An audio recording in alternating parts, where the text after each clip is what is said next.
Good morning, friends. Max Mogren reporting live for you from beautiful Alpine, Wyoming. It is October 22nd, 2017, 9:35 a.m. Sorry I'm a few minutes late. And this is Wake Up Wyoming here at Wake Up News. Thank you so much for tuning in. Hopefully we got some viewers. We're going to start off today. David, what's up? Doug Meyer, what's up? Thank you both for turning in. David Levy, what's up, bro?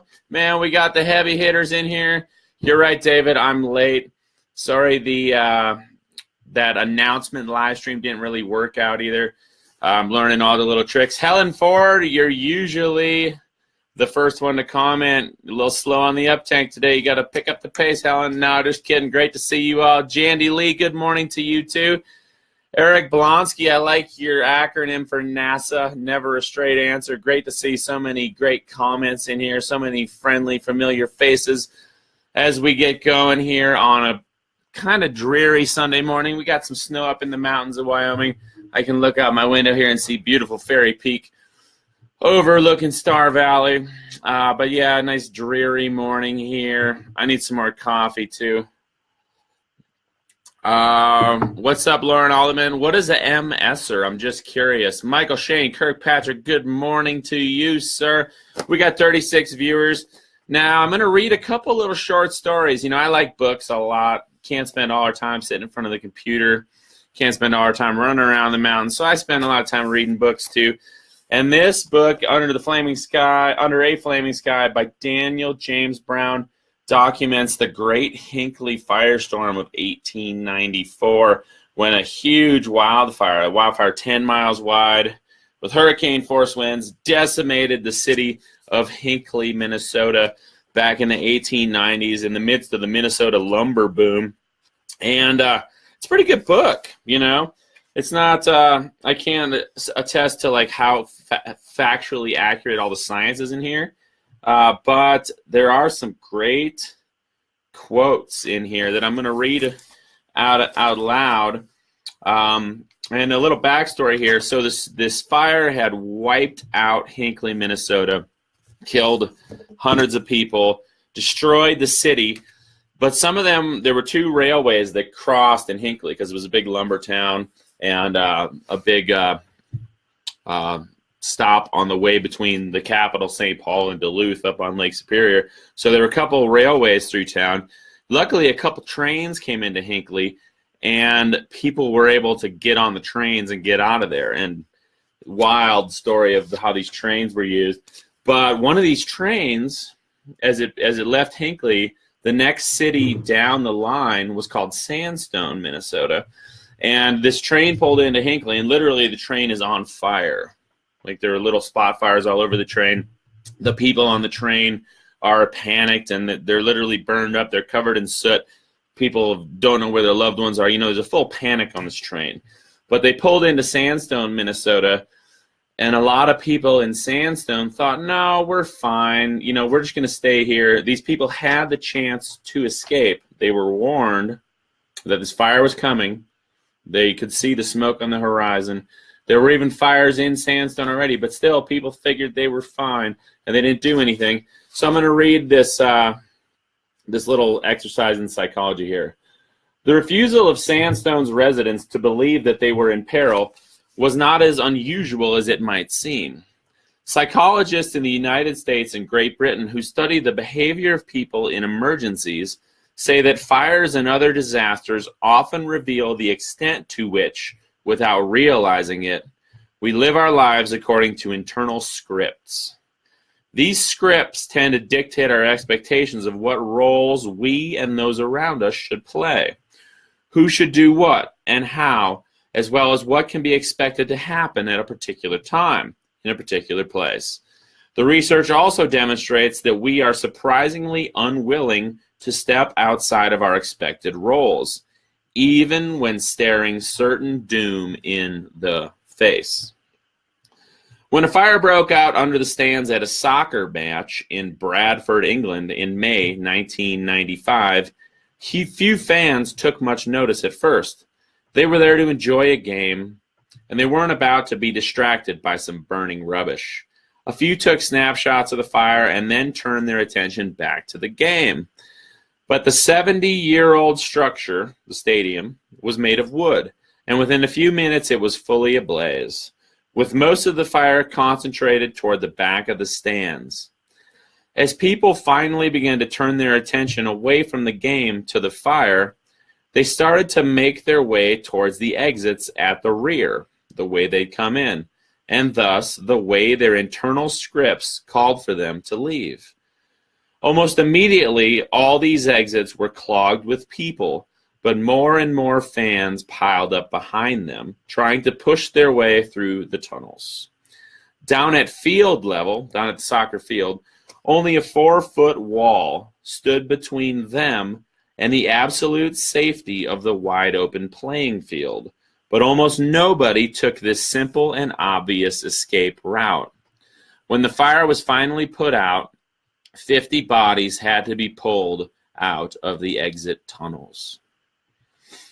In a 1979 fire in a Woolworths in London, most of the shoppers who were already standing moved out of the building as soon as they became aware of the fire.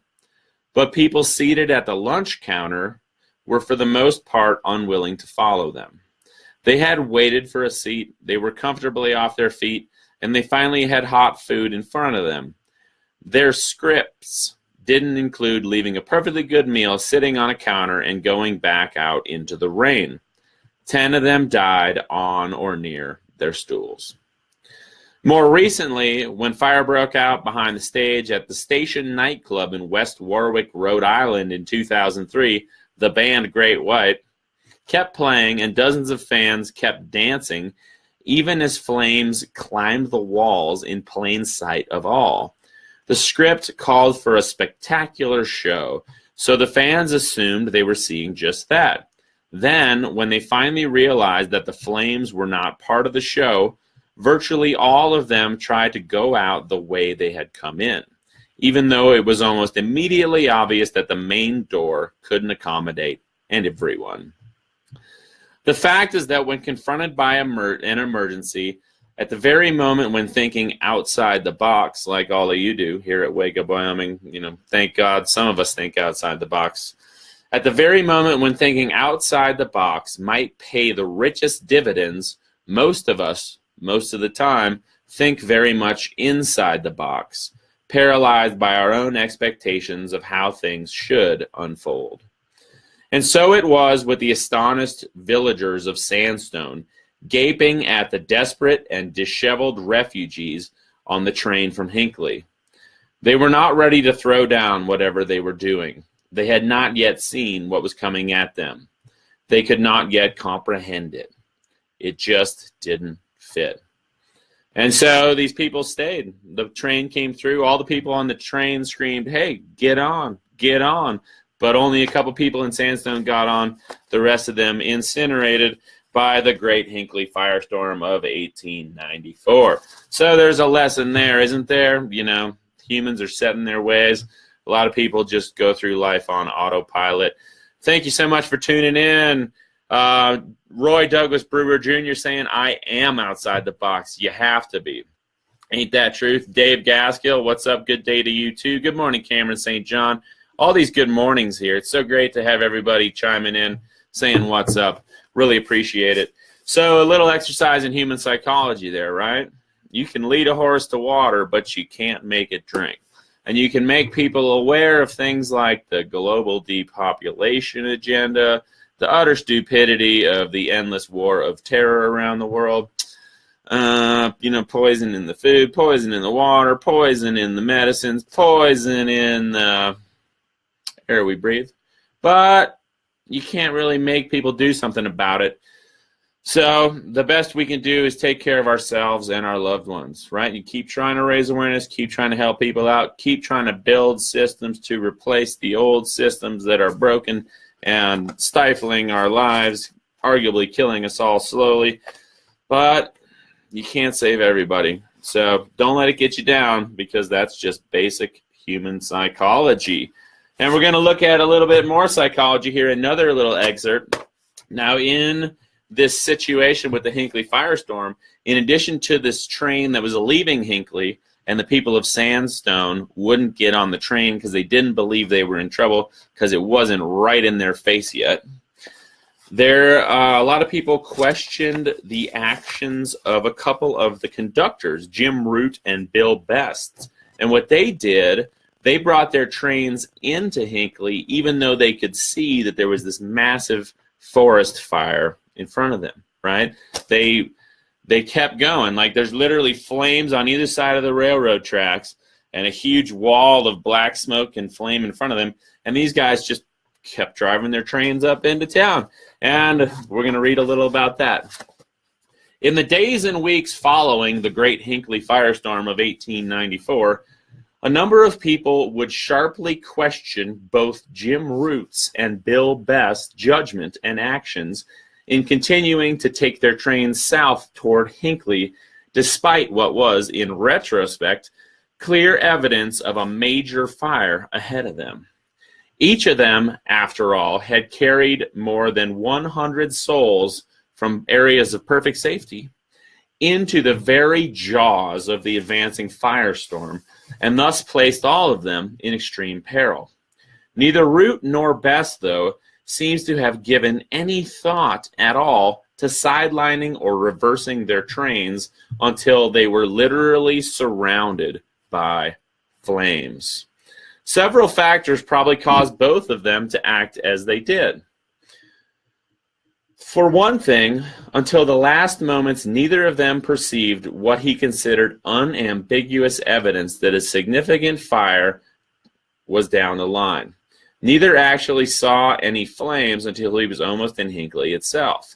The soaring heat, heavy smoke, and gusting wind that they both experienced while approaching Hinckley, while more extreme than usual, were far from unheard of in the woods of northeastern Minnesota at this time of year, when numerous fires were almost always burning somewhere along their train routes.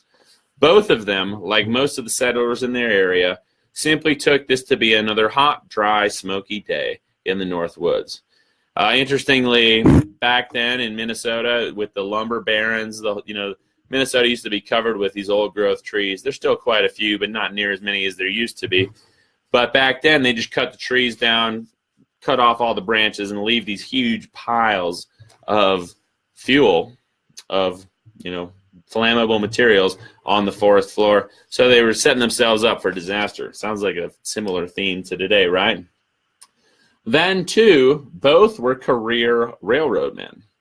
And like most of their tribe of railroad men, they were devoted to the twin imperatives of schedule and orders.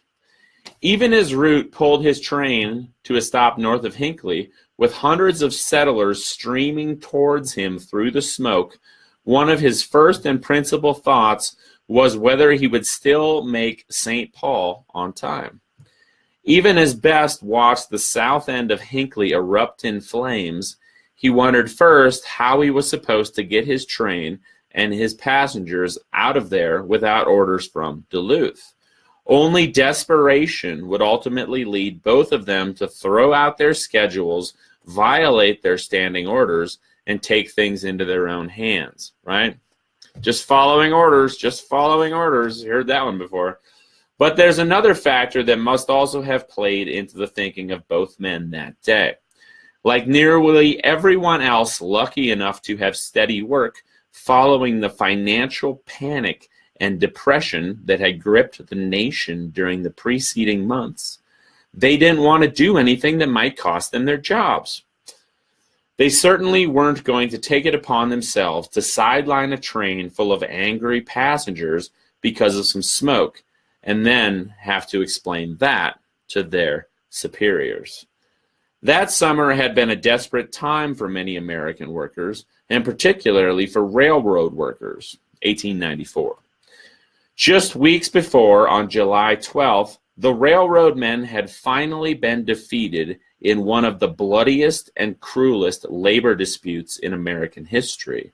They had lost the best chance their generation would know of improving their working conditions and advancing their meager fortunes. Now they were at the mercy of men in white collars who owned and operated the railroads, and they knew it. The battle had started and ended in Pullman, Illinois.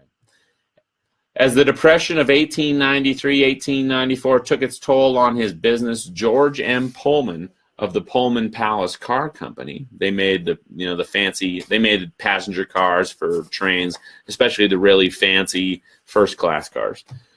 George M. Pullman of the Pullman Palace Car Company had slashed the wages of his workers in his company town while hiking the rates he charged them for rent and utilities. I've heard that one before, right? Outraged and organized by the labor activist Eugene V. Debs, the Pullman workers walked off their jobs on May 11th, 1894. The strike quickly spread nationwide as railroad workers across the country refused to work on trains pulling Pullman cars. In separate incidents in May, both Bill Best and Jim Root, those are the conductors who were in Hinckley, had walked away from their locomotives, leaving their passengers temporarily stranded. Root was arrested and fined, but having made his position on the Pullman issue clear, he promptly returned to work, as did Best. The strike continued to spread, however, and it soon involved more than 260,000 railroad workers across the country. In early summer, interstate commerce was largely paralyzed. Battles broke out between workers and state and local troops in 26 states. More than 40 people were killed. On July 4th, strikers burned hundreds of rail coaches in Illinois. Finally, President Cleveland sent federal troops to Illinois to protect the Pullman plant. And within days, the strikers and their cause were crushed. Sounds like the same old story, right? Even after the strike officially ended on July 12th, George Pullman continued to punish those who had dared to defy him. By late August, almost 6,000 people, the men Pullman had blacklisted and refused to hire back, along with their families, were near starvation for lack of any means of support. Outraged, John Altgeld, the governor of Illinois, wrote Pullman a series of letters describing the plight of the families and appealing to Pullman to rehire the workers. There are nearly 6,000 people suffering for the want of food. They were your employees, 4/5 of them women and children. Some of these people have worked for you for more than 12 years. I had assumed that even if they were wrong and had been foolish, you would not be willing to see them perish. As you refuse to do anything to relieve suffering in this case, I am compelled to appeal to the humanity of the people of Illinois to do so. Respectfully yours, John P. Altgeld. But Pullman would not budge. Eventually, the families, defeated, moved away from Pullman, that's the town, as people of goodwill helped them find jobs elsewhere. In the end, Pullman paid a heavy price for his policies and practices. He died a bitter and fearful man just 3 years later. Concerned that his body might be stolen and desecrated by his former employees, he gave careful instructions for his burial. His lead-lined casket was covered with an inch of asphalt, placed in a deep pit into which was poured 8 feet of concrete, topped by 8 steel rails, and finally another layer of concrete. Thus was George Pullman finally and forever buffered from the insolence of his employees. By the end of August 1894, the lesson of the Pullman strike was clear to working people everywhere, and particularly to railroad men. Capital had won, labor had lost, and the latter could expect no quarter from the former. It was a lesson that must have been fresh in the minds of Bill Best and Jim Root as they sat in their locomotives surrounded by flames, trying to figure out how they were going to get out of this with their jobs and their lives. So there we go. Woo! Powerful words, Very well written excerpt of the book there, Under the Burning Sky. So we see an example of the psychology of people who don't really understand that they're in trouble until the flames are licking at their heels. And then we see another example of, people just following orders and the fears of economic pressures. Again, economic crash of 1893, 1894, not much different from the economic crash of 2008, 2009. Not much different than the one we might be going into right now. Great comments here. Roy Douglas Brewer Jr. saying, same as it ever was. The rich will never care about the common man. Those who seek power and control are by definition insane. Roy, thank you so much for your comments. Appreciate that.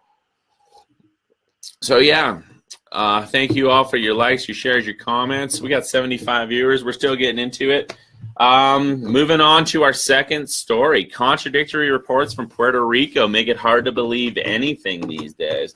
Okay, if we look at the, just a simple Google News search, foraging for food, water, and hope, Puerto Ricans cope with lingering devastation of Hurricane Maria, coming out of the LA Times 19 hours ago. NPR reporting about the health crisis in Puerto Rico after Hurricane Maria. Zakaria proposes a grand bargain on Puerto Rico's debt. They're deep in debt before this. Not as deep as Uncle Sam and the rest of the U.S., but for a small island colony with 3.4 million people and a rather depressed economy, being $80 billion in debt's a pretty big deal. And then Newsday opinion, Puerto Rico's dual crisis, you show its territorial status is the worst of both worlds. Of course, a couple days ago, Donald Trump gave himself a 10 out of 10 for his response to Puerto Rico. Generally, I take everything old Trumpo says with a grain of salt. But I got some great comments here from our own David Cocorico Sedano, one of our Patreon supporters. And he's been in touch with his dad, who's Puerto Rican, and his cousin who lives in Puerto Rico. And I'm going to read a couple comments from David. David, thank you so much for your contributions. I just talked to my dad. He got a hold of his cousin in Puerto Rico. The news is bullshitting people. The military has been flying helicopters full of food and clean water every day to places that have no road access. Trump may be a F-wit, but he is helping, no matter what the agenda may be, because you need Puerto Rican people alive to work at those tax break factories or actually helping a good human, actually helping other human beings for basic stuff, basic humanitarian effort. But we don't really know because, we're not there. But again, this is coming from people on the ground. So it's important, probably we can put a little more credibility behind that. We can put a little more faith in that because it's coming from somebody on the ground. And then David's uncle, who's also Puerto Rican and is part of the Teamsters down in St. Petersburg, Florida, just posted this on his Facebook. So David, thank you so much. I just found out firsthand how the media works against our federal government. I saw this morning that lady who claims to be the mayor of San Juan, Puerto Rico, stating that supplies and goods have not been delivered to the people that need it. And I commented about 300 Teamsters that went to Puerto Rico last weekend to help deliver supplies, but they were not able to because she had ordered armed guards around the building where the supplies were stored to keep everyone out. So the 300 Teamsters could not deliver anything on the island per her orders. And then he continues to say, as soon as I hit post, my comment was removed. So that's how it works. So there we go. David, thank you so much. We don't really know what to believe about Puerto Rico. I think we can safely assume that, about 80% of the population is still without electricity, right? A lot of people are struggling to find food and water still. But in terms of how comprehensive and effective the federal government's response has been and who's really to blame for people who are starving there, people who can't find food and water, we don't know who's to blame. I know politicians on the federal level are corrupt. I know that Donald Trump can't really be trusted. But I think it would be naive to assume that the politicians in Puerto Rico are any trustworthy or reliable, right? When there's disasters like this, a lot of people take the opportunity to feather their own nest to line their own pockets before they help out anybody else, right? I saw that firsthand at Standing Rock, in the closing weeks at Standing Rock. A lot of people were kind of shell-shocked because they've been subject to this, basically a terror campaign orchestrated by the federal government and the Morton County Sheriff's Office.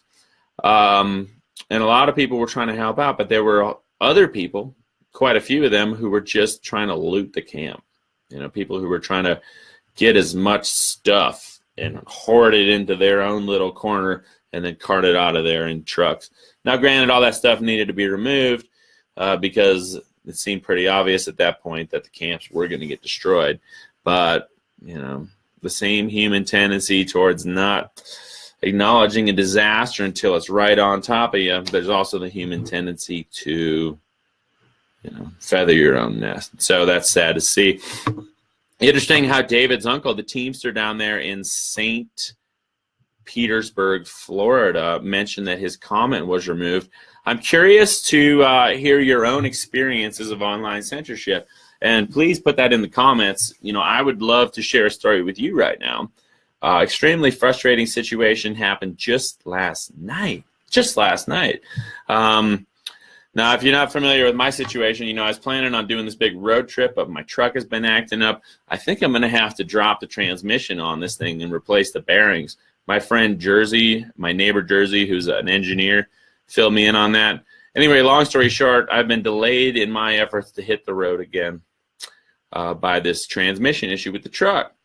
And part of my road trip, I was planning to go help a friend build his Earthship. It's like an off-grid Earthship down in Colorado. And I was hoping to make that my first stop as I started this big road trip, because he'd be a great guy to interview, a guy who's been very vocal about the geoengineering issue for a long time. And this guy is also a very influential member of the backcountry ski community, guy from Aspen, Colorado, Aspen native, born and raised, named Nick DeVore, who years ago was the world champion big mountain free ride telemark skier, which is a pretty big deal. Those are the guys that go to the top of like the craziest looking mountain you can imagine and then ski down it as fast as possible, jumping off cliffs, doing tricks off cliffs and stuff. So this guy's got some credibility within the backcountry ski world, and he's a very aware person. He's been posting about geoengineering, chemtrails, all sorts of important issues for years. Known the guy for 7-8 years now. So we're pretty tight online. And I saw that he had posted something about the California fires and the potential that directed energy weapons were used to start these fires. Now, we don't know with 100% certainty, but, there's these strange situations surrounding these fires where it just doesn't add up. There'll be houses and cars that are completely obliterated, houses down to the foundation where there's hardly anything left, and cars that look like they went through a blast furnace. And then right next to these vehicles and former houses that are gone, there'll be trees that still have foliage on it. So it's an issue that I kind of picked up.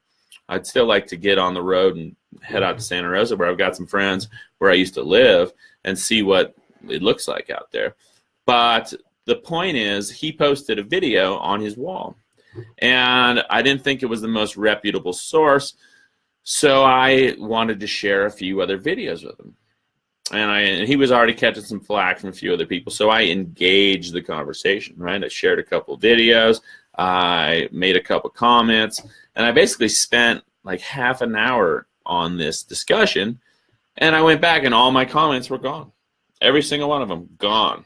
So then I made a video, I did a screen capture video of myself re-commenting. I ended up spending like an hour and a half just trying to comment on a Facebook post, and it didn't work out because my comments would disappear. So naturally, in the midst of this situation, I wrote my friend Nick, and I said, hey, Nick, it's no big deal if you deleted my comments, but I just want to know, did you mark these as spam? I just want to confirm. He's like, no, man, of course I didn't delete your comments. And it was really confusing because I saw your comments, I liked your comments, and then I came back to the discussion later, and they were gone. So just like David Cocorico Sedano's uncle down in St. Petersburg, Florida, catching some flack, getting his comments taken down for commenting on his perspective on the situation in Puerto Rico. I've experienced the same thing, and I imagine a lot of you have too. So if you have, share those experiences in the comments here. Let's see if the comment stands. Really frustrating. On that note, we've read Under the Flaming Sky, got a little taste of human psychology, see the wheels go round and round, so to speak, year after year. And now let's take a look at the mainstream media. As usual, we're looking at the Jackson Hole Daily Weekend Edition. Saturday and Sunday, October 21st and 22nd, 2017. As I always like to mention, this newspaper services the wealthiest county per capita in the United States of America. Of course, the average billionaire here doesn't really live here. They just bought a house here and pretend they live here full-time so they can avoid paying state income taxes. Funny how that works, huh? But what is it? I think 45% of the habitations, 45% of the houses in Teton County, 45% of housing units are occupied less than a month of the year. At the same time, there is a huge housing crisis here where the average working person can't find an affordable place to work. I know people who are spending, they're renting a room in a house with 5 other people, spending $1,000 a month on rent. I have friends who, single mothers who got a little 2-bedroom apartment, and they're paying $2,300 a month plus utilities. These are like the prices you'd see in San Francisco and New York. Way out of line.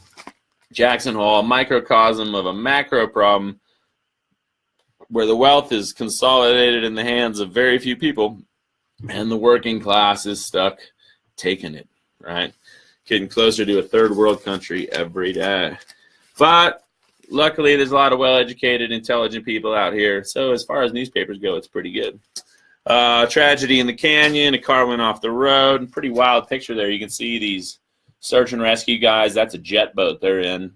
This is a pretty raging river, and they're in there. Luckily, one person survived of this older couple who went off the road there in the canyon. Release of bison in stores integrity. Cheyenne, AP. 10 more bison are set to join a nascent herd on the starkly beautiful landscape of Wyoming's Wind River Indian Reservation, a project significant to tribal members who went over a century without living with the animals dear to their culture. The bison will be released yesterday, by the Eastern Shoshone Tribe, and U.S. Fish and Wildlife Service will join 10 released last fall on the reservation. A calf was born to the first group in May. The American bison roam a fenced-in enclosure covering half a square mile at the foot of the snow-capped Wind River Range. Okay, so it's cool to see some bison. Unfortunately, if they only have like a herd of 20, it's kind of an inbred population. You're not really going to have the genetic diversity you'd need to have a healthy, thriving population of bison. But better than nothing. The county, Teton County, to give you an idea of the economic situation out here, Wyoming's been struggling because of diminishing returns from coal, gas, and mineral exploitation. But Jackson Hole's doing great. Tourism's at all-time record highs as the stock market continues to soar to record levels. The billionaires have basically at least doubled their money since the crisis happened. So good for them. A new report comparing the last 2 years of collection of sales, use, and lodging taxes shows Teton County continues to thrive thanks to a robust tourism and tax evasion industry. Ironically, the rest of the state, however, continues to cope with a stagnant minerals industry. The report compiled by the state's Economic Analysis Division for the fiscal year 2017 shows Teton County has a 7% increase in sales tax collections and a 7.8% increase in lodging tax collections compared to fiscal year 2016. That's a big increase. 7% increase in sales tax collections in 1 year. Pretty big. It goes on, but that's about it. The guy from Sky West is suing his supervisors for sexually harassing him. Interestingly, they're all gay gentlemen up there at Sky West. A couple gay supervisors sexually harassing a gay employee. Whatever. It is what it is. You know, while the world burns, while the endless wars of terror wage around the world, Jackson Hole is really concerned about pumpkin spice. Frank Rooney of the New York Times. Opinions not worth sharing. If you're not familiar with the situation, there's a good political cartoon there. The Amazon headquarters. Amazon is going to build a second headquarters somewhere, and all these cities are trying to sweeten the deal, make it as appealing as possible for Amazon to use them and pick them. You know, it's like your classic pick me situation. And we're going to read this opinion piece in total here because it showcases how the corporate oligarchy really kind of controls the political process and how systemic inequality is built into the system. This is by Timothy Egan of the New York Times, but he lives in Seattle. Timothy Egan writes, I live in Seattle, the city that hit the Amazon jackpot. Now the biggest company town in the United States. Just like back in 1894, the town of Pullman was a company town for the Pullman Palace Coach Company. And you see how that worked out for the railroad workers back then. Long before the mad dash to land the second headquarters for the world's largest online retailer, Amazon found us. Since then, we've been overwhelmed by a future we never had any say over. With the passing of Thursday's deadline for final bids, it's been strange to watch nearly every city in the United States pimp itself out for the right to become Amazon HQ2. Tax breaks, free land, champagne in the drinking fountains, anything. In this pageant for prosperity, the desperation is understandable. Amazon's offer to create 50,000 high-paying jobs and invest $5 billion into your town is a once-in-a-century destiny-shaping event. Amazon is not mining coal or cooking chemicals or offering minimum wage to hapless associates. The new jobs will pay $100,000 or more in salary and benefits. In Seattle, Amazon types are the kind of young, educated, mass transit-taking, innovative types that municipal planners dream of. So if you're lucky enough to land HQ2, congratulations. But be careful, all you urban suitors longing for a hip creative class. You think you can shape Amazon? Not a chance. It will shape you. Well before Amazon disrupted books, music, television, furniture, everything, it disrupted Seattle. At first, it was quirky in the Seattle way. Jeff Bezos, an oversized mailbox, and his online startup. His thing was books, remember? Yeah, remember when Amazon was a bookstore? How quaint, how retro. Almost any book delivered to your doorstep. Cheap. But soon, publishers came to see Amazon as the evil empire, bringing chaos to an industry that hadn't changed much since Herman Melville's day. The prosperity bomb, as it's called around here, came when Amazon took over what had been a clutter of parking lots and car dealers near downtown and decided to build a very urban campus. This neighborhood had been proposed as a grand central park, our own Champs-Élysées, but with land gifted by Paul Allen, a Microsoft co-founder, but voters rejected it. I still remember an architect friend telling me that cities should grow organically, not by design. Cities used to be tied to geography, a river, a port, the lee side of a mountain range. Boeing grew up here in part because of its proximity to spruce timber used to make early airplanes. And then water turned the industrial engines that helped win World War II. The new era dawned with Microsoft after the local boy Bill Gates returned with the fledgling company. Interestingly, if you don't know, Bill Gates' pops was the head of Planned Parenthood, big into the eugenics movement. Now Bill Gates, a big depopulation supporter. From then on, the mark of a successful city was one that could cluster well-educated people in a cool place. The smartest Americans are heading west was the headline in a recent listing of the Bloomberg Brain Concentration Index. At the bottom of the Brain Index was Muskegon, Michigan, a place I recently visited. I found the city lovely with its lakeside setting, fine old houses, and world-class museum. When I told a handful of Muskegonites about the problems in Seattle from the metastatic growth of Amazon, they were not sympathetic. What comes with the title of being the fastest growing big city in the country with having the nation's hottest real estate market is that the city no longer works for some people. For many others, the pace of change, not to mention the traffic, has been disorienting. The character of Seattle, a rain-loving communal shrug, has changed. Now we're a city on amphetamines. Amazon is secretive, and they haven't been the best civic neighbor, late to the charity table. Yes, the company has poured $38 billion into the city's economy. They have 40,000 employees here, who in turn attracted 50,000 other new jobs. But median home prices have doubled in 5 years to $700,000. This is not a good thing in a place where teachers and cops used to be able to afford a house with a water view. Our shiny new megalopolis has spawned the inevitable political backlash.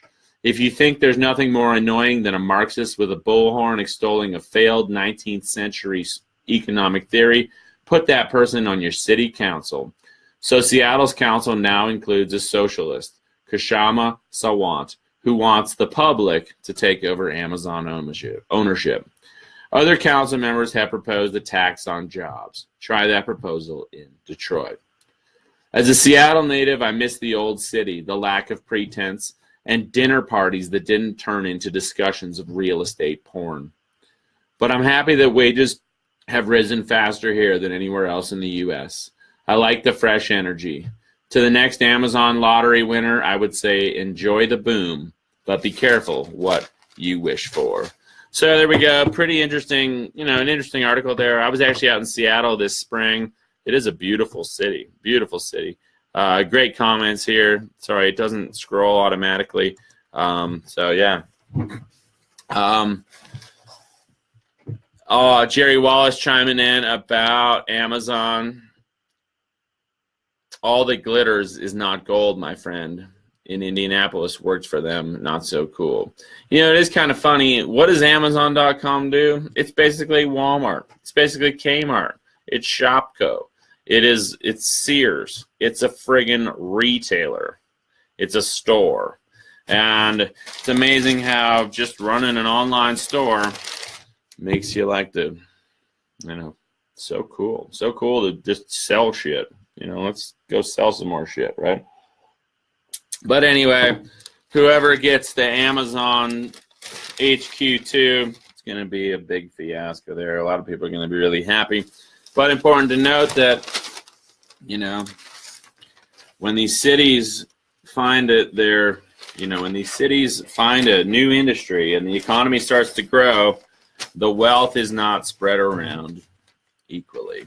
Interestingly, he calls the city councilwoman there a Marxist, and then he calls her a socialist. I'm pretty sure there's a difference between those two terms. I don't really ascribe to any one label, right? Capitalist, socialist, Marxist. I think we need kind of a combination of all these things in order to keep people safe. You know what I mean? It's funny how we get compartmentalized into these little boxes. Oh, you're a progressive. Oh, you're a conservative. Oh, you're a liberal. Oh, you're an anarchist. You're a whatever. Well, they put a label on you. Next thing you know, you're stuck in a little box. I personally don't want to be stuck in a box. The Mormons are allowing more technology for missionaries. They get to use smartphones now. So that's good. Civil asset forfeiture. We covered that the other day, right? I'm going to be getting the phone lines going here at Wake Up Wyoming. Also, I think I'm interviewing Richard Gage of Architects and Engineers for 9/11 Truth on Wednesday. So that's cool. Mark your calendars. Wednesday, Richard Gage. We're going to get to talk with one of the most badass 9/11 Truth researchers of all time and one of the most credible. So that's pretty cool. David Levy asking about the Pebble Mine Northern Dynasty. Send me some links on that, David. I'm not sure exactly what you're talking about. I don't know what Northern Dynasty is. David Coco Rico, the richest coconut in all the land, chiming in. I'm a human. Yes, I couldn't have said it better myself. Me too. But we covered, we're getting the phone lines going here. And I said, you guys better be careful that you don't mention any criminal activity once we get the phone lines going here at Wake Up Wyoming. Because under the regulations, if you use a landline telephone to discuss criminal activity, the government might confiscate your whole house without even proving that you're guilty due to their civil asset forfeiture rules.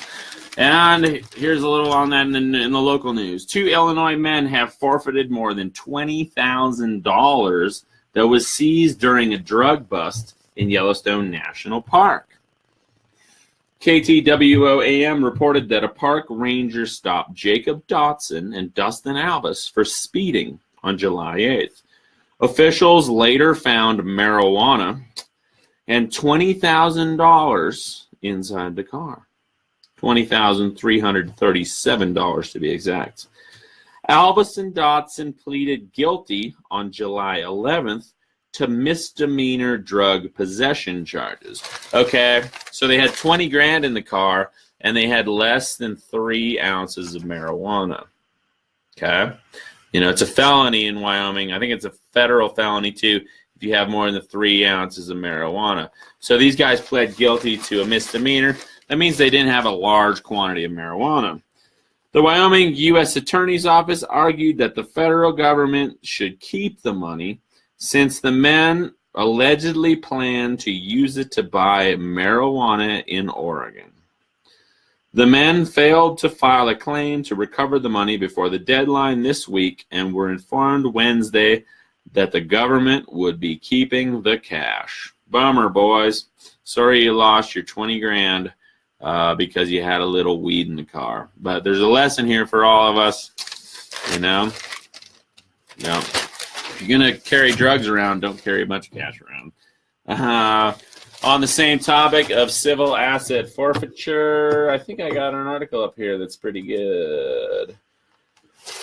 The police just effed my life. Alabamans outraged as civil asset forfeitures soar, coming from our dear friend Tyler Durden at Zero Hedge on October 21st, yesterday, at 3:54 a.m. The morning of June 29th, 2010, the morning of June 29th, 2010 began much like any other day for Frank Ranelli, the owner of Farr Companies Computers in Ensley, Alabama. Ranelli, who had owned his computer repair business just outside of Birmingham for more than 2 decades, was doing some paperwork in his windowless office when he heard loud banging on the front door. Within a matter of moments, Ranelli was placed under arrest, and all the computer equipment in his store, much of which belonged to customers, had been confiscated by Alabama police, never to be returned. Quoting Alabama.com, AL.com, within moments, a Homewood police sergeant had declared a room full of customers' computers, merchandise, and other items stolen goods, Ranelli recalled. He ordered his officers to arrest them all, including Ranelli, who was cuffed and taken to the Homewood jail, along with 2 of his shop employees. The police proceeded to confiscate more than 130 computers, most of which were customers' units waiting to be repaired, though some were for sale, as well as the company's business servers and workstations, and even receipts and checkbooks. Here's a quote from Ranelli. Here I was, man. I owned a business. I've been coming to work every day like a good old guy for 23 years. And I showed up at work that morning. I was in here doing my books from the day before. And the police just fucked my life, Ranelli said. Nothing ever came of the case. The single charge levied against Ranelli of receiving stolen goods was dismissed after he demonstrated that he had followed proper protocol in purchasing the sole laptop computer he was accused of receiving illegally.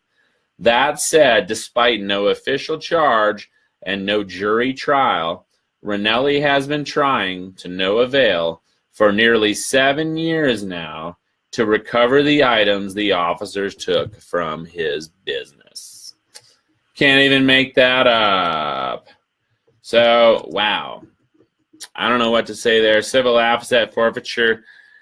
I guess if you have a situation like that occur, you should probably start raising a stink immediately. That's why, even though I don't really like having a smartphone, really good idea to always film your interactions with cops. There's a really funny video out there floating around the internet now where this cop pulls a guy over for no good reason. And the guy he films it. He sets his phone up on his dash, by the speedometer there. And he just sits there and says nothing, doesn't move, just sits there. And this cop just loses his shit, screaming at this guy because the guy's giving him the silent treatment, right? But, what is it? We can plead the fifth, the right to remain silent, the right to an attorney.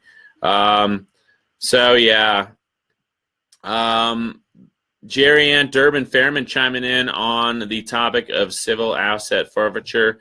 I have a friend who was on chemo. His cannabis garden was raided, and the cops stole the money he was saving for a liver biopsy, saying it was drug money.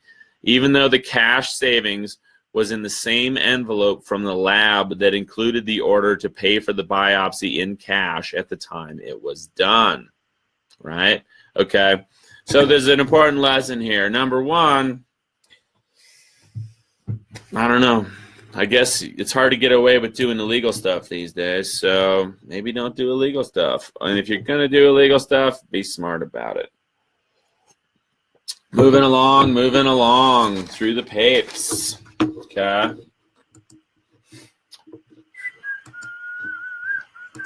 What do we got here? Well, let's keep going. Classic nonsense in the national and international news, the gun thing. They're still talking about Vegas. The mainstream media continually regurgitates, continually barfs up their official story, right? Oh, there was only one gunman. That's a proof. That's 100% proven. It was obviously just Stephen Paddock. He's 64 years old. He killed 58 people. 540 wounded, and then he killed himself in the deadliest mass shooting in modern U.S. history. So the official story there, of course, doesn't add up to basic analysis, but that's how they work it. Not surprising, most Americans still want to have their guns. It's important to note that the Vegas shooting, my friend Will Tokes, a doctor, smart guy, brought up the point that who benefits in the wake of these horrible shootings? The military-industrial complex, and that includes the gun manufacturers, right? Every time there is a big mass shooting, people go apeshit buying a bunch of guns and ammunition because they're terrified. So the agenda might not necessarily be gun control, because it's pretty much impossible to confiscate all of the guns in existence. But it's important to note that if you get terrorized by some mass shooting and you go out and buy a bunch of guns, you go spend thousands of dollars on weapons, who's really benefiting? Not you. It's also important to note that in the era that we live in today, if there is if the government really decides it wants to kill off everybody, I think you'd be better off owning a little cabin off in the middle of nowhere and a bunch of food and some gas masks, versus owning a bunch of guns. Now, I got a few guns myself. But it's just important to note, in the era of drone warfare, directed energy weapons, you can buy all the guns in the world, but they ain't going to save you, probably. And what's the point in having more than 2 guns when you only got 2 hands? How many guns can you really shoot at once? Think about it. Think about it. But what's the real agenda here with the Vegas shooting? Huge uptick in porno scanners and other surveillance technology. The totalitarian tiptoe continues, and people are going to make a whole lot of money off it. A whole lot of money off it. Putting these scanners, putting more cameras, more surveillance technology in hotels, casinos, convention centers, stadiums, at concerts and music festivals, and all sorts of shit like that. Again, with the Vegas shooting, the real story, when you follow the money, even the CEO of MGM, the owners of Mandalay Bay, dumped 80% of his stock in the 3 weeks leading up to the shooting. Sounds like he knew what was going to happen. Charges and insults fly over fallen soldiers. More distraction there. Trump's tax cuts. We'll see what happens there. The attack leaves Somalia planning a state of war. Let's get into that. And we're going to take this all the way back to Indonesia back in 1965. We're going to look at the historical incidences of Uncle Sam and his war machine playing little games all over the world. Well, big games. I shouldn't belittle the situation because millions and millions and millions of people have died. Millions and millions and millions more have had their lives turned upside down by these illegal foreign wars of aggression, the war of terror, the war against communism, all that. Mogadishu, Somalia. Thousands of anguished Somalis gathered to pray Friday at the site of the country's deadliest attack, while the death toll rose to 358 and dozens remained missing. Somalia's president was planning a state of war against the Al-Shabaab extremist group blamed for the bombing, the prime minister said. The United States is expected to play a supporting role in the new offensive that President Mohamed Abdullahi Mohammed is set to launch Saturday, a Somali military official told the AP. The official spoke on condition of anonymity because he was not authorized to speak to reporters. Funny how that works out. Also Friday, the U.S. military said it has resumed its fight against Al-Shabaab with a drone strike.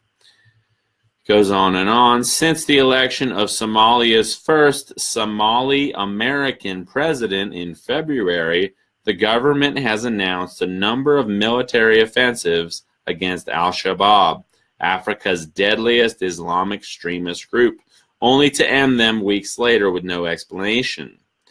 Experts believe this has given the extremists breathing space and emboldened them in their guerrilla tactics.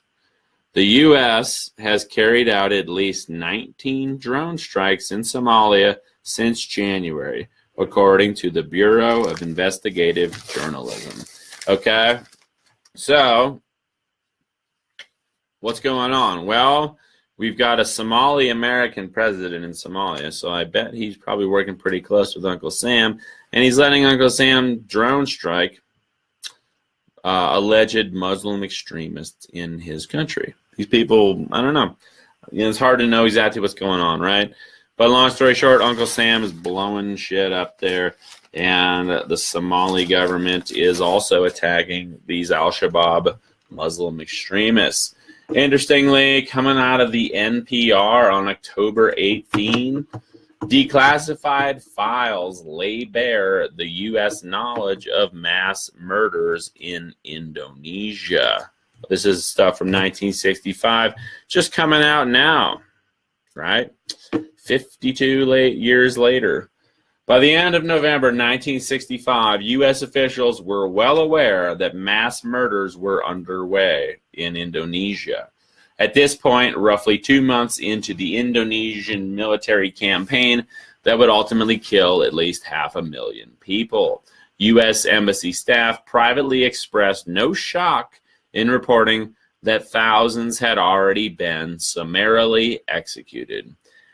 They did comment on the resourcefulness of the killers, though. The main problem, this is a quote, the main problem with the military effort to repress the Indonesian Communist Party, or PKI, was what to feed and where to house the prisoners, the U.S. Embassy in Jakarta noted in a memo to the State Department dated November 30th, 1965. Many provinces appear to be successfully meeting this problem. Okay, this is their memo. Many provinces appear to be successfully meeting this problem by executing their PKI prisoners or by killing them before they are captured, a task in which Muslim youth groups are providing assistance.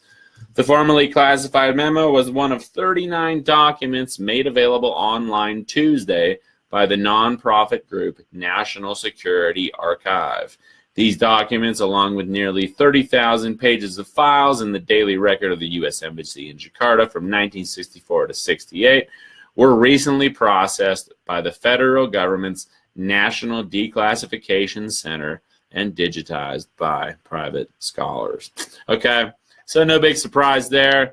NPR kind of beating around the bush here. Bottom line, back in the 60s, the U.S. was actively fighting against communism all over the world. You might remember a little war called Vietnam. It took place. Millions of Vietnamese dead. So I think it's safe to assume that, well, we don't have to assume. We can look. A lot of people have researched this, but, NPR saying that they knew that these mass murders were taking place. In reality, Uncle Sam, the military-industrial complex, was pulling the strings, was telling the Indonesians, hey, kill all these commies, 500,000. Why not? So sad to see. On the topic of declassified documents, coming out of abc.net.au, that's the Australian Broadcasting Corporation, Donald Trump is going to release the JFK files subject to further information. President Donald Trump has said he does not plan to block the scheduled release of thousands of never publicly seen government documents related to the assassination of President John Fitzgerald Kennedy in 1963. Subject to the receipt of further information, I will be allowing, as president, the long-blocked and classified JFK files to be opened, he tweeted. The National Archives has until Thursday, the 26th of October, to disclose the remaining files related to Kennedy's assassination. The trove is expected to include more than 3,000 documents that have never been seen by the public, and more than 30,000 that have been previously released, but with redactions. It'll be interesting to see if they have a lot of things blacked out, aka redacted, on these documents that are released, if they are in fact released, by the 26th of October. Congress mandated in 1992 that all assassination documents be released within 25 years, but Trump has the power to block them on the grounds that making them public would harm intelligence or military operations, law enforcement, or foreign relations. Thank you. This is the correct decision. Please do not allow exceptions for any agency or government, tweeted Larry Sabato, director of the University of Virginia Center for Politics and author of a book about Kennedy, who has urged the president to release the files. JFK files have been hidden too long. So, I don't know. We'll see what happens. It should be interesting. Maybe we'll finally figure out exactly what happened with JFK. Rest in peace, JFK. He was a pretty good dude. Interestingly, back in the early 60s, JFK went in front of the UN and said, "We propose further cooperation between all nations in weather prediction and eventually in weather control." JFK, all the way back then, in front of the UN, acknowledging the importance of controlling the weather, right? I got a book written in 1975 about that. Pretty fascinating stuff. Jerry Wallace says it's not Trump, he's just taking credit. It was already supposed to be released. Yeah, I think it was the JFK Documents Act of 1992 mandated that they had to release all this within 25 years. Of course, they're going to wait until the last minute, right? But we'll see. Maybe they'll come up with some loophole to not release it. I don't know. You know, as fun as it would be, as cool as it would be to finally know exactly what happened in JFK, we got a lot of other issues on our plate, too. A sketch of the Empire State Building drawn by President Trump has sold at auction for $16,000. Wow, really talented artist there, that Donnie T. So, if anybody wants a similar sketch by me, I'll only charge you $16. So, yeah, let me know. Support me on Patreon. I will draw you an even better picture of the Empire State Building and mail it to you at home. A signed, beautiful portrait. Maybe I'll draw you a picture of the Twin Towers before they collapse on 9/11. Standard distractions here. Florida white nationalists undeterred by booing. You know, my neighbor Jersey is a really aware guy. The engineer who was helping me diagnose the transmission on my truck yesterday, he's aware of all this stuff. And he says, it sure is funny how the mainstream media just bounces from issue to issue. Like 1 week, it's all, we're so worried about the Nazis. And then, you know, the white supremacists. Then the next week, we're scared of the Muslims. Then the North Koreans. Then we're supposed to be worried about, you know, whatever, inner city youth. It's like they can always find a boogeyman to distract us and divide us. Recently, it's the neo-Nazis. Again, white nationalism. There aren't really that many neo-Nazis, but we do live in a country with a lot of systemic racism, and that is sad. Well, we got coverage of Myanmar and the Rohingya, the Kurdish-led forces declaring victory over the Islamic State in Raqqa, and suicide bombers in Afghanistan. So clusterfuck achieved in the Middle East. And, you know, with the Rohingya thing, they're trying to achieve a clusterfuck in the areas China is seeking to develop with their Belt in the Road initiative, a huge multi-trillion-dollar project there in China.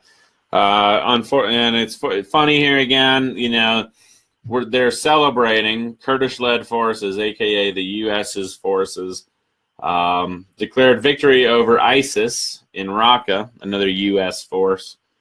But the spectacular devastation of the depopulated city raised questions about the cost of victory and laid bare the difficulties of rebuilding areas where the jihadis put up a ferocious defense, leaving scorched earth and traumatized societies in their wake. From Fallujah, Ramadi, and Mosul to Iraq, to Kobani, Manjibi, and Raqqa in Syria, the military campaigns have left behind a trail of destruction so vast that they appeared to have been undertaken with little regard for the day after. The United Nations estimated in September that 80% of Raqqa was uninhabitable as a result of the years of fighting and airstrikes. Whose airstrikes? Uncle Sam's airstrikes.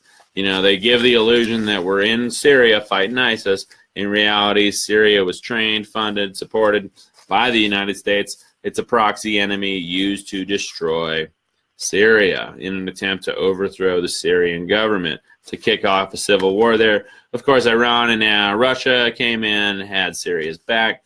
And now Uncle Sam is lost, but not before blowing up a large portion of the country. Again, the trail of devastation is so vast that they appear to have been undertaken with little regard for the day after. I think the intention was to destroy Syria, right? That was the point. So when they're celebrating the liberation of Raqqa, even though they blew up 80% of the city, the point was to blow up the city. The point was to terrorize the Syrian people and kill their economy, right? Real good article came out on The Guardian a couple days ago. Insectageddon. Farming is more catastrophic than climate change, says George Monbiot. I'm going to paste that into the comments. The shocking collapse of insect populations hints at a global ecological meltdown. Goody. Which of these would you name as the world's most pressing environmental issue? Climate breakdown, air pollution, water loss, plastic waste, or urban expansion? My answer is none of the above. Most incredibly, I believe that climate breakdown takes third place behind two issues that receive only a fraction of the attention. This is not to downgrade the danger presented by global heating. On the contrary, it presents an existential threat. It is simply that I have come to realize that two other issues have such huge and immediate impacts that they push even this great predicament into third place. Hey, George, Mr. Mombayat, you might want to address geoengineering, weather warfare. One, but here's his big two. You know, he's saying climate change is number 3. Number 1 is industrial fishing, which all over the blue planet is now causing systemic ecological collapse. The other is the erasure of non-human life from the land by farming. He goes on and on. A study published this week in the journal PLOS One reveals that flying insects surveyed on nature reserves in Germany have declined by 76% in 27 years. The most likely cause of this insectageddon is that the land surrounding these reserves has become hostile to them. The volume of pesticides and the destruction of habitat have turned farmland into a wildlife desert. Okay, so that's a good article worth reading. But again, super depressing, right? Super depressing. And then if that wasn't bad enough, sorry to lay like real bummer news on you all on a Sunday morning. You're trying to keep it kind of positive and happy here. But the other article there, report, pollution kills 9 million people a year, okay? I think that's a low ball. I think that's bullshit. I think that a lot more people than 9 million die due to pollution annually. And I've got a little proof to back up my opinion here coming out of the BBC Health News. Pollution linked to 1 in 6 deaths. Katie Silver, health reporter at BBC News on October 20th, 2 days ago. Pollution has been linked to 9 million deaths worldwide in 2015, a report in The Lancet has found, okay? All of these deaths occurred in low and middle income countries where pollution could account for up to a quarter of deaths. Bangladesh and Somalia were the worst affected. Air pollution had the biggest impact, accounting for 2/3 of deaths from pollution. Brunei and Sweden had the lowest numbers of pollution-related deaths. Most of these deaths were caused by non-infectious diseases linked to pollution, such as heart disease, stroke, and lung cancer. Pollution is much more than an environmental challenge. It is a profound and pervasive threat that affects many aspects of human health and well-being, said the study's author, Professor Philip Landrigan of the Icahn School of Medicine at Mount Sinai in New York. The biggest risk factor, air pollution, contributed to 6.5 million premature deaths. This included pollution from outdoor sources, such as gases and particulate matter in the air, and in households from burning coal and wood and charcoal indoors. The next largest risk factor, water pollution, accounted for 1.8 million deaths, while pollution in the workplace was linked to 800,000 deaths globally. It goes on and on. But air pollution, right? Yeah, air pollution is a real big issue. Funny how they never mentioned geoengineering, though, right? They never mentioned all the aluminum, barium, strontium, and other environmental pollutants raining down on us from geoengineering programs. I'm going to drop a video in here that I posted yesterday that I think you might enjoy. It's already got 165 views, so that's good. Maybe you guys can help me get this to a wider audience, but we're looking at how to kill the lung crud, lung buster. Check that out. Whoa, that's not right. That's crazy. I'm going to try that again. Thank you so much for tuning in. Copy link address. It's funny, it's sending me to this crazy, ridiculous page here where it's a bunch of gibberish. I don't know why it's doing that. Let's try one more time. Sorry about this nonsense here. Okay. Probably my fault, but you never know. Like I said yesterday, the ridiculousness with the commenting. There it is. Crudbuster, the atomic bomb of respiratory ailment, holistic medicine. So, kind of sucks with all the pollution things here. You know, I don't know. Moving along. Stock market, all-time record highs. The Dow's on a 6-week winning streak. If only us foolish people had just decided to speculate in the markets and devote our lives to making a bunch of money and squashing the little guy, we'd be doing just fine. Of course, some of us care about other things.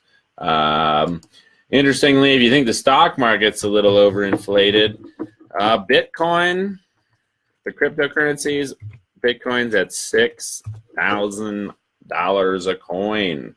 Well, 5,960 now. And survey respondents there at the Bitcoin.com are saying Bitcoin's going to get up to $10,000 pretty soon. We'll see what happens. It's just wild, you know. It's funny if you work a job, if you're a teacher, you're a garbage man, you're a plumber, you're an electrician, you're somebody that you're a farmer, whatever you are, you're somebody that actually meets the needs of people. Independent journalist. Good luck getting a raise, but if you're just some clown that likes gambling, you could invest, you know, if you invested $10,000 at Bitcoin a couple months ago when it was $2,000 a coin, your 10 grand investment is now worth $30,000. So it's just weird. It's a funny world. Funny world. Lots of great comments here. Thank you so much. It's funny how money can buy silence. Sorry if we just got cut out there. We have a fork coming soon on Bitcoin. David, I saw a fork in Bitcoin Cash. Is that what you're talking about? Is there also a fork coming in Bitcoin? Again, I'm not saying you shouldn't invest in Bitcoin, but just be careful. You know, keep a close eye on that stuff. There's no such thing as a free lunch in this world, although maybe you can get some free money. I don't know. David Levy chiming in, I would not touch Bitcoin right now. If one does, just add small amounts. David, I really appreciate your contributions here, your financial savvy. I think you're absolutely right. You know, I've dabbled in the cryptos before, made some money off it, but you know, you generally want to buy low, sell high. So buying at all-time record highs is a bad move, right? As we saw with Bitcoin, if you trace the charts for the last couple months, you know, it was at like 2,800, then it dropped to 2,000 and hung there for a while, peaked out at around 4,500, then dropped down to 26, 28 again, and now it is to 6. So it has more than doubled since the 28 level. It's more than tripled since 2000, just a few short months ago. And I would imagine we're going to see another correction there. So like David's saying, don't touch Bitcoin, probably until it drops again. Yeah. David Levy saying a 30 to 40% correction coming. David, I hope you're right. And yeah, again, you know, I'm not opposed to cryptos. I don't know if they're the solution or if they're just another Trojan horse, but I keep an eye on them because they're a big deal. And yeah, it's going on. The market cap in Bitcoin has now surpassed $100 billion invested in Bitcoin. Shaban Blaschek asking a great question. By the way, I posted that video about Crudbuster for Shaban's sake. She kept reminding me, have I seen Geostorm yet? Yes, I have. I actually I got a twofer. I went and saw 2 movies, but only paid for one. And the reason I went and saw 2 was because they were both extremely timely and pertinent, and I thought it unusual that they had pretty much identical advertising materials. So I went and saw Geostorm and Only the Brave on Friday night, opening night. Only the Brave, actually pretty good. You know, it's kind of fun to see the dude from The Big Lebowski. He's all ripped. Jeff Bridges. It's interesting. I've been writing a review on these movies, and the budget of Only the Brave, $38 million. The budget of Geostorm, $120 million. Huge amounts of money invested in these films, and pretty wild that the movie Geostorm cost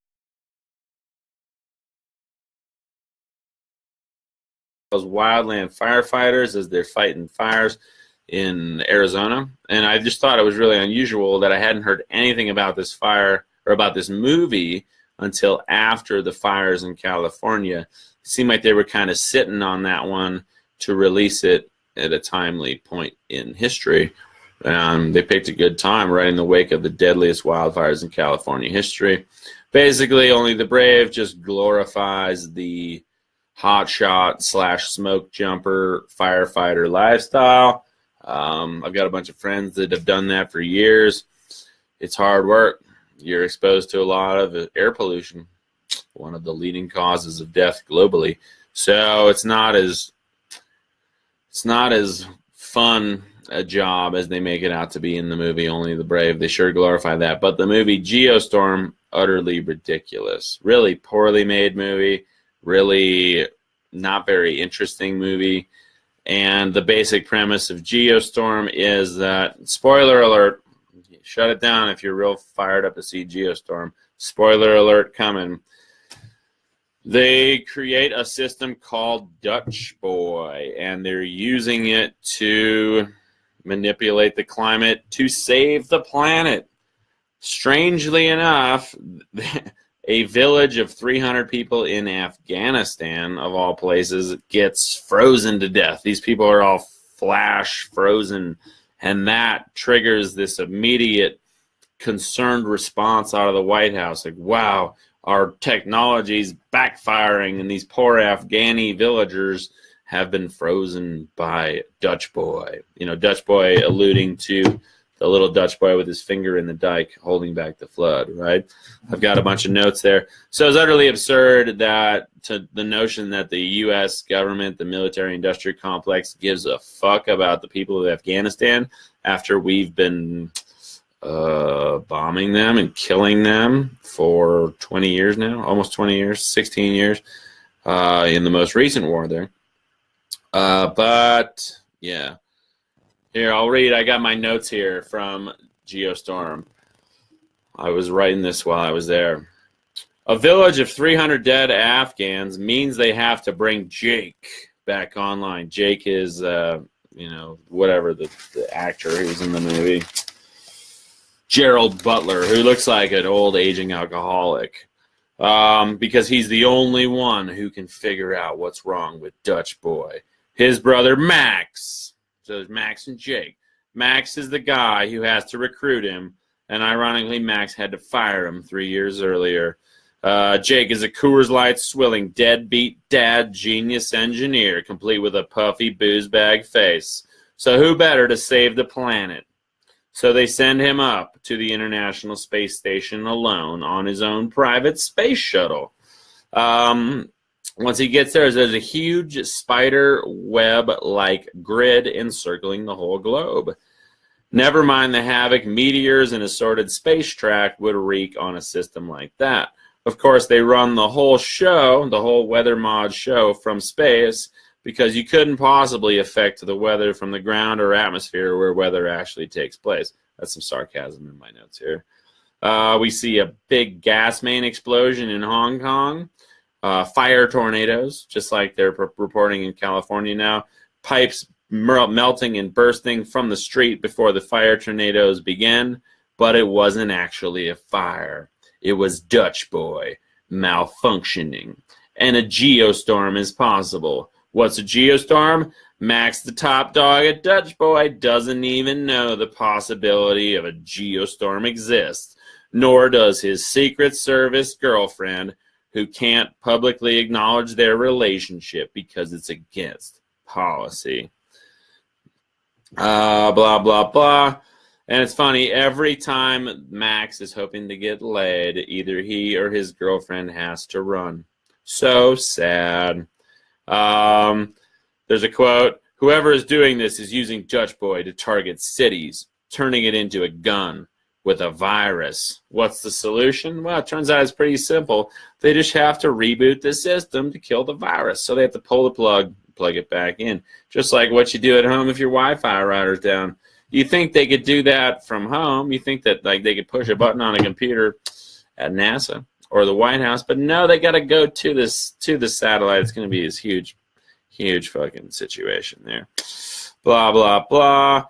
Long story short, they need the president. There's all these horrible storms going on, and they need the president to give them the kill codes. The president is a Democrat, and his biometrics are the kill codes. Then, for no apparent reason, the space station itself starts to self-destruct. In the movie, it takes place at the Democratic National Convention, and the slogan that's plastered all over the Democratic National Convention in the movie Geostorm is "One World, United We Stand." It's getting real hectic now. There are super tornadoes in Dubai and a giant electrical storm over Orlando where the convention takes place. The whole stadium in Orlando blows up due to lightning, space lightning. And it turns out that the Secretary of State, Decker, did it. He's the guy behind the geostorm. And then what happens? As the climax of the movie is going out of hand, the Kremlin gets zapped by a giant heat gun and bursts into flames, just like Santa Rosa, California did recently. When they're confronting this guy, Decker, suddenly 200 cop cars show up. Decker justifies his actions. Secretary of State Decker justifies his actions by saying, "You say genocide, I say preemptive strike. Let's bring America back to 1945 when it was a shining star." Blah, blah, blah. Long story short, they save the planet. They keep the Dutch Boy system online. And the International Space Station blows up, but they decide to rebuild it. And this German babe comes, and for whatever reason, she decides she likes this dude, Jake, even though he's this booze bag. And there's an interesting quote here. It closes out Jake's daughter, who is also Max's niece. They're sitting there fishing in Florida, talking, and there's a great quote. "You can't undo the past." This is like the last statement of the movie by this little 13-year-old girl. "You can't undo the past. All you can do is move ahead. NASA managed the satellites while we rebuilt the space station." Blah, blah, blah. One planet, one people. As long as we remember that we share one future, we will survive. So your basic globalist propaganda there, New World Order nonsense. Yeah, Alan, you don't need to see Geostorm. Save your money. Sorry I had to go to that. Brittany King asking, do you believe in flat or round Earth? Brittany, I believe in round Earth. I don't think that there's really any reason for anybody to lie to us about the nature of the planet, whether it's round or flat. Nobody's really making any money off of that, right? People are making money off playing God with the weather. People are making money off the surveillance state. People are, there are all sorts of lies out there. The media lies about everything. But who benefits from lying about the shape of the Earth? Nobody. Nobody's making any money off that. Nobody's gaining any power off of that. And everything I've seen has led me to believe that we do, in fact, live on a round planet. I think that the flat Earth phenomenon, I think, there's a lot of, supposed research out there. But you can make a compelling argument for all sorts of things. And what I always like to throw out at people with the flat Earth thing is find something flat. Anything flat. Okay? Whether it's a pizza or a plate, anything flat. Pick anything flat, whatever you want. Me, I've got a patch that says psychiatric service dog. That's kind of fun. One of my Maestra's little joke patches. But notice it's very flat. And everything flat has an edge, right? Has an edge. Planet Earth does not have an edge. Okay? It doesn't have an edge. It's not flat. Picture something round. Let me find something round. Here we go. Oh, I got this old Japanese float from a net, right? From an old Japanese fishing net. Look, it's round. It doesn't have an edge. There's no edge. It's a circle. Here's a piece of organite. It's round too. Same thing. Doesn't have an edge. Flat things have an edge. I could give you all sorts of other reasons, but I'm pretty sure the Earth is round. That's how come people have sailed all the way around it. They've flown airplanes all the way around it, and no one has ever encountered an edge. So if we're going to be really scientific, we're going to look at the real world. I'm really not going to address the flat Earth thing until somebody shows me the edge of the planet. And, you know, it's funny. Yeah, Karen J. Bowden chiming in. Anyone with a middle understanding of science knows the Earth is round, right? Okay, it's important to note, too, you know, I'm not going to sit here and argue with people about flat Earth, but it's important to note, go online and look at a lot of these videos about the California fires, okay? A lot of the first people to question whether or not there were directed energy weapons used in the California fires are also flat earthers, okay?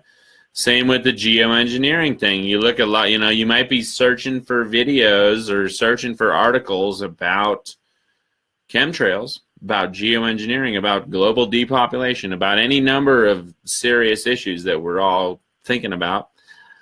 And some of the most prominent sources you come up with, videos that have 100,000 plus views, go dig a little deeper into that YouTube users library and you'll find they're a flat earther. Okay? Now I'll post it, you know, I posted a video about the California fires, and I shared it on Wake Up News with 500,000 followers, right? Shared it with 500,000 followers. Timely video, interesting video, short video, a lot shorter than this. We're 90 minutes into this thing. Wow. But the point is, it's a timely video shared by a huge page. Wake Up News has 500,000 followers, and it's a 4-minute video. I can barely get 1,000 views on it. Meanwhile, these flat earthers, they put out some rambling, semi-incoherent video about directed energy weapons potentially being used to start the California fires, and they'll get 100,000, 200,000, 300,000 views. Why is that? Well, there's a pretty concerted effort to link the flat earth nonsense with any other issue that is actually important, actually happening, right? It's called poisoning the well, putting people with absolutely zero credibility, absolutely zero scientific sense at the forefront of the issue.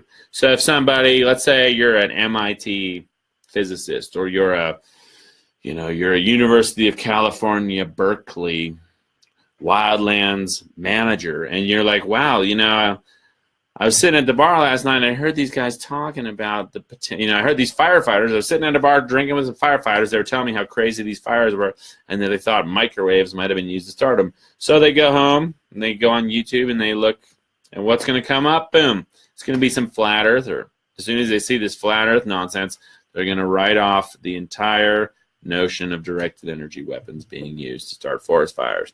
That's how it works. It's called poisoning the well. So, I know I'm not too butthurt about not getting as many views, but it's important to note that that's how it works. I'm tired of reading the paper. Done with it. Let's get into the scopes. Thank you so much for tuning in. We're an hour and 34 minutes into this thing. I still got 38 viewers. I love y'all. Karen J. Bowden chiming in, number of views, no indication of accuracy. You're absolutely right.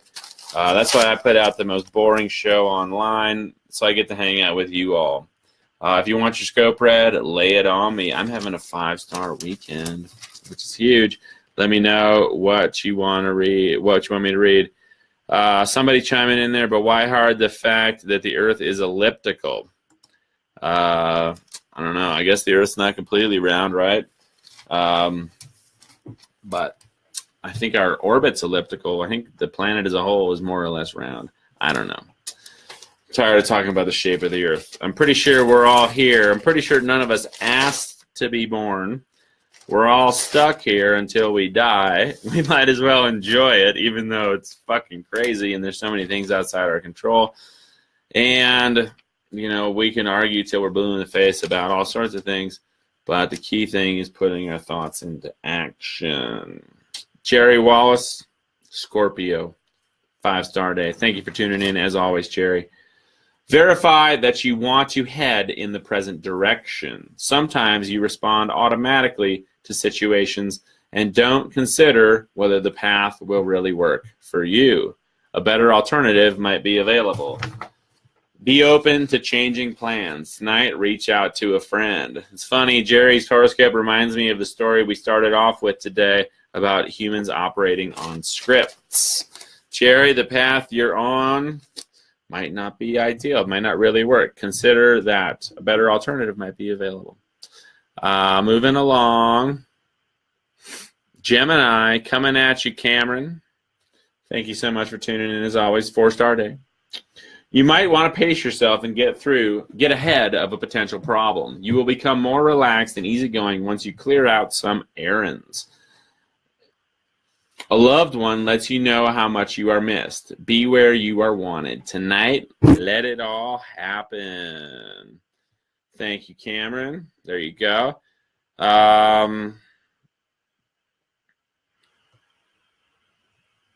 Scorpio, Karen, I already read Scorps there for Jerry, so hopefully you heard that.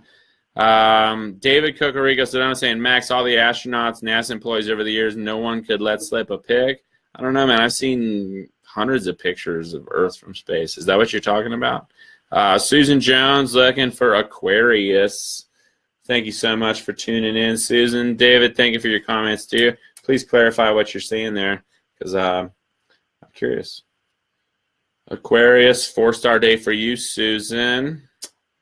The spotlight is on you, Miss Jones. Usually you are not comfortable with so much attention, but right now you seem to flourish in that role. Your instincts tell you what to do with a strong, demanding person in your life. Take charge of your life. Tonight, a force to be reckoned with. Angie Eagle, thank you so much for tuning in. Here comes the Cancer, the good Cancer. 5-star day for you, Angie. You express depth and security, yet you might not be willing to put yourself on the line or be the first person to make a move.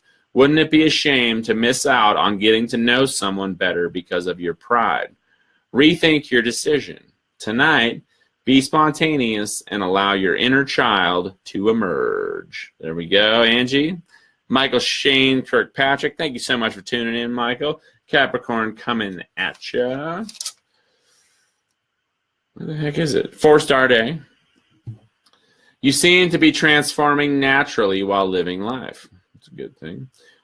What had worked for you might not work any longer. Make those adjustments, no big deal. People change over time, though you often can maintain the tie with some mutually agreed upon changes. Tonight, Michael, time to celebrate. Virgo, coming at you, Bessie Davis. Thank you so much for tuning in, Bessie. Appreciate you being here. As always, you're having a 5-star weekend. Don't stand on ceremony. Instead, reach out to a friend or loved one whom you have not spoken to in a long time. As you bridge the lost time, you'll remember how connected to this person you feel. Make a point of getting together more frequently. Tonight, you could witness a budding romance. Jerry Wallace chiming in, all the planets around. Look at the moon. Yeah, it sure looks that way. April Busso.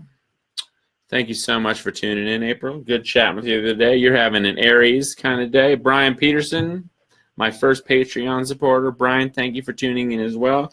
You were having a 4-star day as well, obviously, because you're both Aries. A loved one or dear friend decides to take an action that you have been considering. This person demonstrates security and a greater understanding of what might be necessary. You will enjoy riding his or her coattails as you greet what was your idea. Tonight, get into the moment. Thank you, April. Thank you, Brian. Siobhan, watching from a bus after 72 hours of doing green politics. Thank you so much. David Levy, financial whiz, coming from Long Island. Libra, coming at you. 3-star day, 3-star weekend for you, David. Be aware of a control side that you frequently cover up. Who, you? Nah.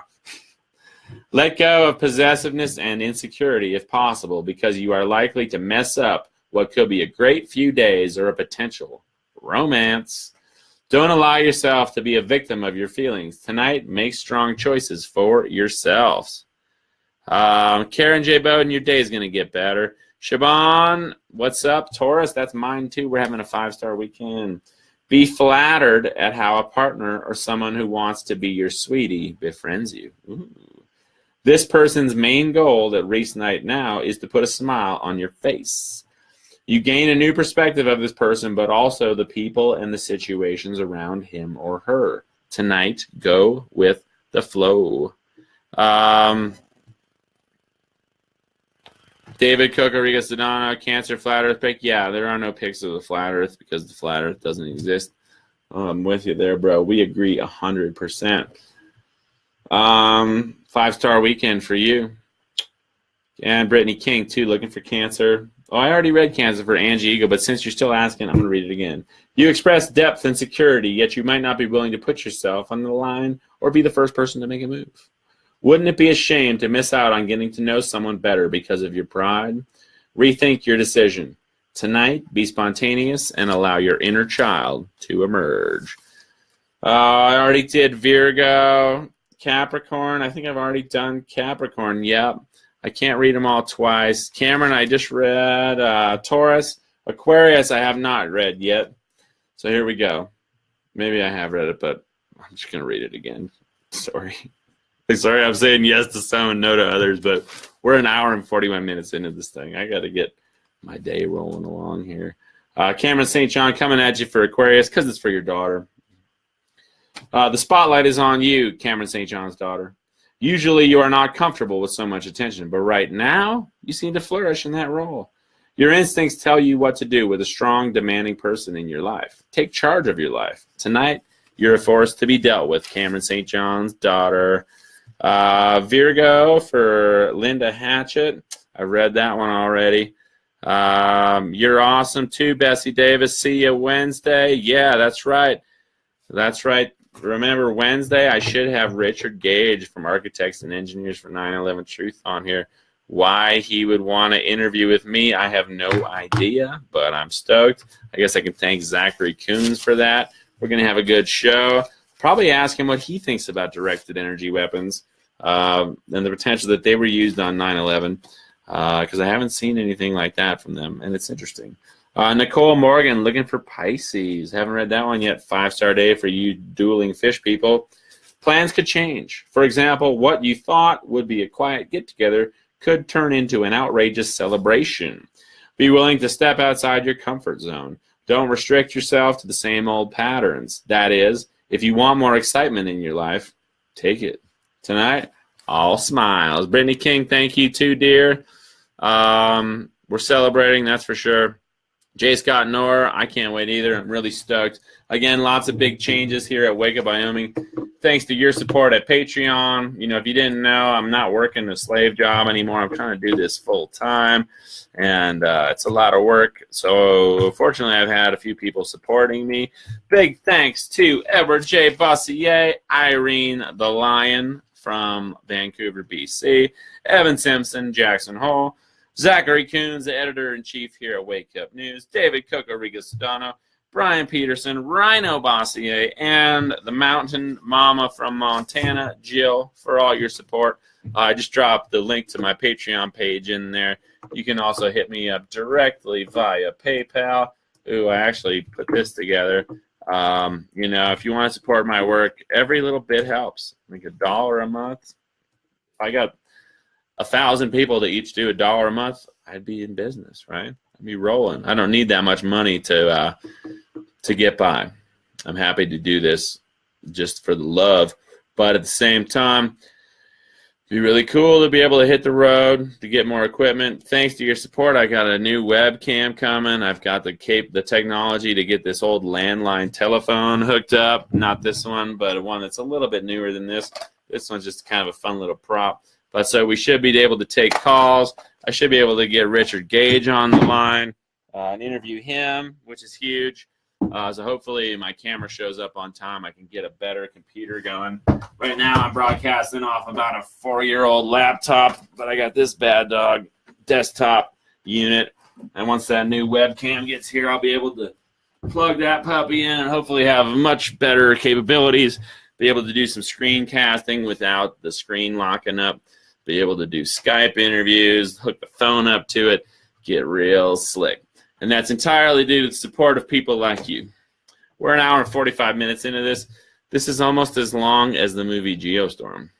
And probably, even though it's pretty boring, a lot more interesting than that flick. So thank you so much for tuning in. Oh, it was funny, too. I have to say, even on opening weekend for these movies, right? Geostorm and Only the Brave.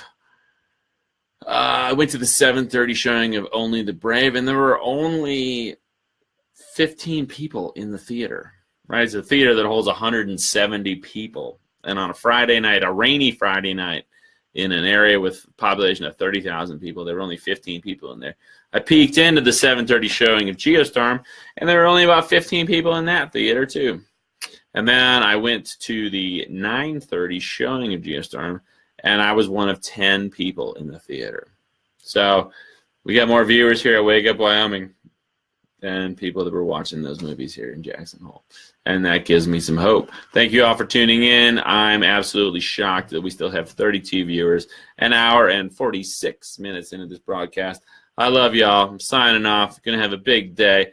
Going to get into the transmission on this Comanche. Going to clean up around here a little bit. Help my roommates out cleaning the house up, do some research, maybe finish this article about this little review of Geostorm, even though, I don't know, it's not that important, but still it's kind of a rag on Hollywood. And, staying active, staying up, staying aware, and very grateful for all of you here at Wake Up on Wyoming. This show would be nothing without all of you, so thank you. Signing out. One love. Peace.